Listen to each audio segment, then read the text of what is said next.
సాధారణంగా కొబ్బరి చెట్లని పెద్ద బిల్డింగ్ కట్టేటప్పుడు తొలగిస్తుంటారు కొంతమంది. కానీ అలా తొలగించవలసిన పని లేదు, ఇలా చక్కగా కట్టుకోవచ్చు.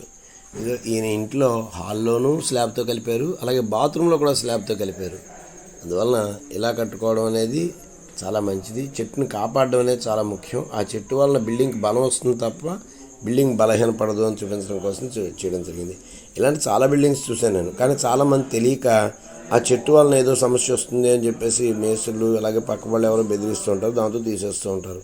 అలా తీయవలసిన పని లేదు. ఆ వేళ్ళు కింద పునాదులను పట్టుకుంటే ఆ బిల్డింగ్ పైనుంచి ఆ చెట్టుని వాడుకోవచ్చు. అంచేత చెట్లు మాత్రం ఎట్టి పరిస్థితుల్లో నరికేయకండి. వృక్షో రక్షతి రక్షిత అన్నారు. అంటే వృక్షాలను రక్షిస్తేనే మన పర్యావరణం బాగుంటుంది, మన ఆరోగ్యం కూడా బాగుంటుంది. సర్వేభ్యః శుభం భూయాత్.